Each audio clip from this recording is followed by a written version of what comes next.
Today we're going to be going over the Hype Beast clone of the year, or at least one of them anyways, Dumont Nitro Red. I gotta admit, I like this one a lot more than I was expecting. So I've already featured this one in a clone list or two, so I've already kind of covered it a little bit, but I figured I'd go ahead and give it a full standalone review where we'll just break it down in further detail. Now, I bought this one for, I don't know, $30 or something. It's really affordable, and it's kind of all over the place depending on where you're shopping and you know, where it's in stock at. Typically, if it's sold out somewhere, they probably had the lowest price, like down into the 20s. If it's still in stock, they probably got it up into the 30s, which is still a good price, but I think it can get lower than that. So, you know, if you're looking to buy it, I will link it up down below. There's going to be several places you can get it from, so just do some price comparing and shopping and see what you want to get. For most people, it might not be worth to wait around for it to come back in stock to save $10. You know, it just depends on what you're wanting to do. So no matter what it is, you shouldn't be paying more than like $35 for this, I don't think. Anything over that is just going to be too much. So try to keep that in mind. So let's start off with how this one smells. I mean, you know, again, we're talking a clone, we're talking something affordable. We're talking something that is going to be familiar, right? So just bear that in mind when you first spray this one on. This is not going to be something that you've never smelled before. This is very much a new modern style of an aquatic, kind of fresh, sweet compliment puller. Now, one thing that I've said is that it's not necessarily a clone of one thing. It's kind of like a broad sweep and kind of a broad approach at several things, more so just a genre or a category. And that's something that is actually pretty common with clones. You know, you see it quite a bit where, you know, they're not necessarily going after one thing, they're just kind of mixing a bunch of things together into one. You know, it's still not necessarily an original scent. Maybe it is in some way or another, but definitely taking heavy inspiration from a lot of things. That's kind of what you got going on here. So it opens up very fruity from this watermelon accord, which smells amazing. So it's fruity, sweet, has kind of a saltiness as well underneath that. So giving it kind of an aquatic, summery feel. Alongside the fruity notes, you're getting a bit of citrus as well, like a nice bergamot note in here and maybe a bit of a hint of lemon. I'm not 100% sure on if they list that off or not, but you kind of get that a little bit. Kind of gives it a bit of a sour punch alongside that sweet, fruity watermelon note. If we want to go and look at the note breakdown real quick, we can do that. Up top, we have apple, lavender, and bergamot. In the mid, we have watermelon, cedarwood, and calamus. And in the base, we have amber, sandalwood, and patchouli. So as far as what you're getting here, at least off the opening, it's that watermelon, the bergamot for sure, maybe a bit of apple sweetness, I guess. So when you look at that, you know, you kind of might think, oh, why eau de parfum, right? Because of the sweet apple and the lavender and stuff. Maybe it does have a little bit of a eau de parfum smell. But when you smell this one also, it's kind of like a very fruity take on Invictus Aqua is also one way you can look at it, or like a very fruity take on Rassasi Howess. Now keep in mind, Howess is fruity itself. It has a lot of apple and a lot of plum, but it doesn't have watermelon, and that note in particular really makes this one stand out. And that's what I like so much about it, because that's hardly ever used. Like, I can think of one thing off the top of my head that uses it, and that's Carolina Herrera Chic. Uses watermelon and black pepper, and that's all I can think of. There's more out there, but drawing a blank on any of the other ones. First Instinct uses a melon note, not necessarily watermelon. But man, that opening is phenomenal.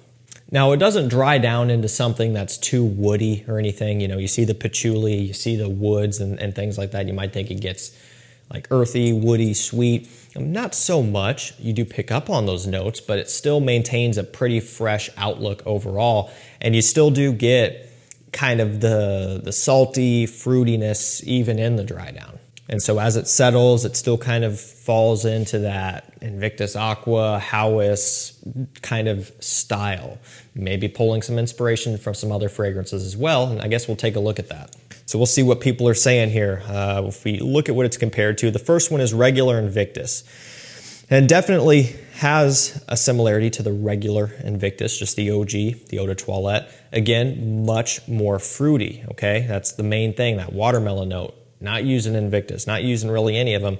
It does have that similar kind of salty, marine, almost ozonic type of smell. So I can see that. But again, I would not call this a straight up clone of Invictus. The next one will be Rassasi Howess. I think it's closer to Howess than it is to Invictus. That kind of watery fruitiness, it just puts it in that direction more, but still with some differences as well, which we kind of covered. Next up, it gets really weird. Baccarat Rouge 540, Eau de Parfum. I'm just not there. Invictus Legend, not really. That one, it is very salty and marine focused, and this one does have that saltiness to it, but again, the fruits just aren't there in Legend. Invictus Parfum, which is kind of interesting. Again, the fruitiness is lacking there. Let's see, Latafa Hayati, which is kind of like a cinnamon sweet take on Rassasi Howess. It's like 15 or 20 bucks. It's actually pretty good for the price. And it is fruity as well, but this doesn't have the cinnamon sweetness and that type of thing. Next up, Howess Ice. That's actually a pretty valid point because that one uses a lot of apple and it's a sweeter take on Howess. So if anything, this might even be closer to Howess Ice, depending on how you look at it. Still not close enough to it. And also, if I had to choose between Howess Ice or Nitro Red, I'm picking this one any day. The opening is better. The watermelon is better. I just like the overall progression of this one better. And it still isn't quite as sweet as Howess Ice. I think a lot of people, myself included, would struggle with that one in the summer heat. It is a bit too sweet. This one, it's a lot more doable. Honestly, not the biggest fan of Howess Ice. It's a great compliment getter, great performer, great smell overall, but I do think there are better options like this or like the original or a lot of other things. Still though, it's a good scent for someone who just doesn't really want to take a risk. Next up, we have First Instinct Together. Not really. That one's kind of an Invictus-y style too, but I don't know. Now we got Alhambra Lovely Cherry. So it's a Tom Ford Lost Cherry. No, not any resemblance. Y Eau de Toilette? No, not really. You know, one thing you'll notice, you don't see any Y Eau de Parfum in here. Again, not a straight up clone of that, but in a similar ballpark somewhat. Sauvage Elixir? No, not at all. And then finally, Mugler Phantasm. No. So that's kind of where we're at as far as comparisons. Taking inspiration from a few other brands and fragrances and doing their own little twist, which I can respect. Now let's talk about performance here. This is an Eau de Parfum concentration. I've been getting a pretty consistent 8 hours or more. So really for the price, I'm not complaining. Might not be as strong as OG Invictus Aqua. It might not even be as strong as Rassasi Howess, but you know, man, for in the $20 range, 25 bucks. I think, again, I feel like I've seen it for like 22. It just, usually it sells out quick at that price. Man, you know, it really holds its own at the price point that it's playing around at. It has pretty strong projection as well, you know. It's an Eau de Parfum, so it doesn't have the same type of distance as like an Eau de Toilette that's very punchy and bright off the skin. But it does do a pretty good job, and it does leave a pretty solid, respectable trail as well. I mean, this one can fill up some airspace pretty good and hang for a while. So performance overall is good, and it checks out. Quality is also fine. I mean, again, we're talking about something in an affordable, cheapy price range. There's not really a whole lot about it that is off-putting or synthetic smelling. It doesn't open up with an alcohol blast or anything like that. Pretty impressive.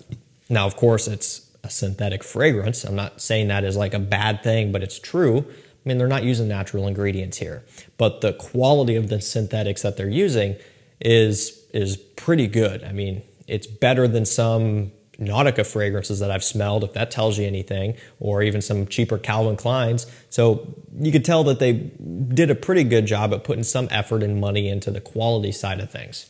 Presentation is cool. It has this kind of fake leather stitching around it. I mean, really nice attention to detail with the tag right here. You've got this little guy. You know, I just can't find a whole lot to pick on this one about. You know, the main argument against it's going to be is, oh, it's a common smell. It's a sweet bubblegummy aquatic that is just overdone. And that's the thing that is going to be the most commonly agreed upon. But everything else, performance, quality, presentation, it all checks out for a $30 scent or less. If it was a $60, $70 scent, you know, now we're talking something completely different. But this is really affordable and it's worth a pickup for summertime. So I will link this one down below. That's going to do it for me, guys. Thank you so much for watching. Stay safe, stay healthy. We'll see you tomorrow with another one. Take care.